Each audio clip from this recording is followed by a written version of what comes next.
Continuando o estudo do direito processual civil, ainda na teoria geral, vamos falar um pouco das fontes do direito processual civil.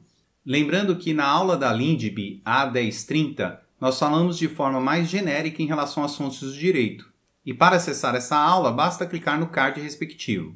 Já em relação às fontes do direito, elas são o meio ou a forma de revelação, influência ou criação do direito, sendo divididas em fontes materiais, fontes formais e fontes não formais. E as fontes materiais do direito são aquelas que influenciaram a criação da norma, que podem ser os fatores políticos, sociais, históricos, culturais ou econômicos. Lembrando que na aula A1010 de Fundamentos do Direito, nós estudamos mais aprofundadamente a questão da criação da norma. E para acessar essa aula, basta clicar no card. Temos ainda as fontes formais do direito. Elas também são chamadas de fontes primárias ou fontes reais, e elas classificam o modo de formação ou revelação da norma, podendo ser classificadas quanto a quem produz a norma ou ainda quanto à sua aplicabilidade. Em relação à classificação quanto a quem produz a norma, as normas formais podem ser heterônomas ou autônomas, sendo que essa classificação é mais usada em relação ao direito processual trabalhista, sendo que as fontes formais heterônomas são aquelas que são produzidas somente pelo Estado, ou seja, elas advêm de um terceiro, o Estado. Podemos citar como exemplo a CLT, a Constituição Federal, dentre tantas outras. Já as fontes formais autônomas são aquelas em que o destinatário participa da sua formação.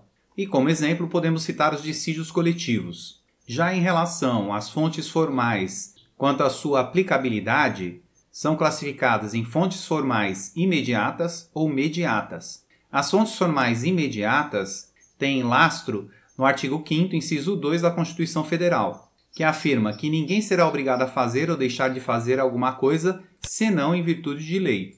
Dessa forma, para a doutrina clássica, que é aquela que é mais cobrada em provas, a lei lato sensu é por excelência a fonte imediata do direito.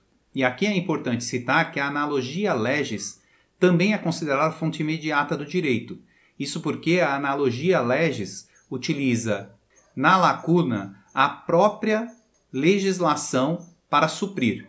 Dessa forma, é uma forma de interpretação integrativa. No entanto, conforme estudamos nas aulas de neoprocessualismo, nas aulas de Direito Processual Civil, mais especificamente na aula A1070, que pode ser acessada no card, para a doutrina moderna, além da lei lato sensu e da analogia legis, podemos citar como fonte imediata do direito os tratados internacionais, os princípios gerais do direito e os precedentes obrigatórios, que estão dispostos no artigo 927 do CPC, que informa que os juízes e tribunais observarão as decisões do Supremo Tribunal Federal em controle concentrado de constitucionalidade, aqui diz respeito à ADIM e à ADC. Também é necessária a observância dos enunciados e súmulas vinculantes, os acórdãos em incidente de assunção de competência ou de resolução de demandas repetitivas e em julgamento de recursos extraordinários e especial repetitivos, os enunciados das súmulas do Supremo Tribunal Federal em matéria constitucional e do Supremo Tribunal de Justiça em matéria infraconstitucional e as orientações do plenário ou do órgão especial aos quais estiverem vinculados. Portanto, em relação a esses precedentes obrigatórios, não existem muitas manobras possíveis para o juiz, senão obedecê-los. Por isso, são considerados como fonte formal e imediata do direito. No entanto, em relação às provas, a doutrina clássica ainda é a mais cobrada. Temos ainda as fontes formais mediatas do direito, também conhecida como fonte acessória, e que segue a instrução da LINDB em seu artigo 4º.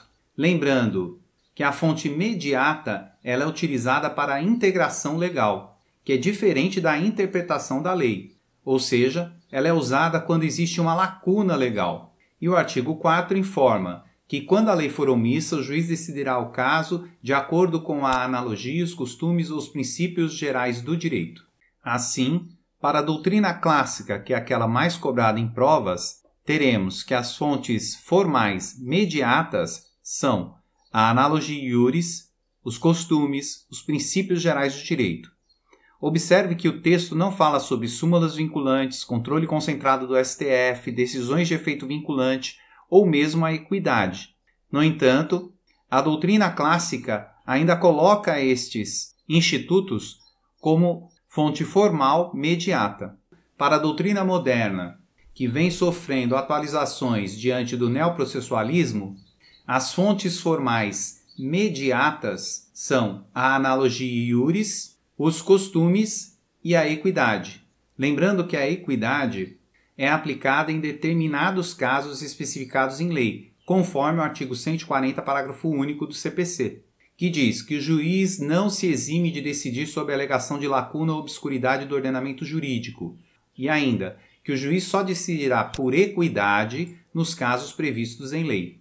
Assim, a doutrina mais moderna tem feito essas alterações em relação às fontes do direito baseada nas transformações que o novo CPC trouxe. Lembrando que em relação à analogia, aos costumes ou equidade, na aula da LINDB A1035, temos uma explicação mais detalhada em relação a estes institutos, bastando clicar no card. Por fim, ainda em relação às fontes do direito, temos as fontes não formais, também conhecidas como fontes informais ou secundárias. Nesse caso, essas fontes elas não têm obrigatoriedade de aplicabilidade pelo juiz. São usados apenas como mero suporte para a aplicabilidade da fonte imediata ou fonte mediata. E tanto para a doutrina clássica, que é cobrada em provas, como para a doutrina moderna, que vem sofrendo alterações pelo neoprocessualismo, tanto a doutrina como a jurisprudência não obrigatória são fontes não formais do direito. Por fim, é preciso fazer uma distinção entre jurisprudência, decisão judicial e precedente. Dessa forma, podemos perceber que jurisprudência é gênero que comporta as espécies de decisão judicial ou precedente. A jurisprudência é o conjunto de decisões feita pelos tribunais em igual direção ou igual sentido, sendo, portanto, similares em relação ao fato que se está julgando. Essa jurisprudência pode ser uma decisão judicial, que é o mero pronunciamento do juiz no processo, ou pode ser um precedente, que também é um pronunciamento do juiz dentro do processo, no entanto, além de aplicar-se a um caso concreto, como no caso da decisão judicial, ele tem um determinado grau de persuasão futura para casos iguais e semelhantes. Dessa forma, podemos ter ainda uma subdivisão um pouco mais minuciosa em relação à doutrina moderna, que diz respeito aos precedentes obrigatórios listados no artigo 927 do CPC que lemos, que fica então classificado como fonte formal imediata, e teríamos a jurisprudência do modo geral, que inclui os precedentes não obrigatórios, dentro da fonte mediata do direito. Dessa forma, podemos ter precedentes obrigatórios e não obrigatórios, dentro da jurisprudência dos tribunais, além das decisões judiciais convencionais.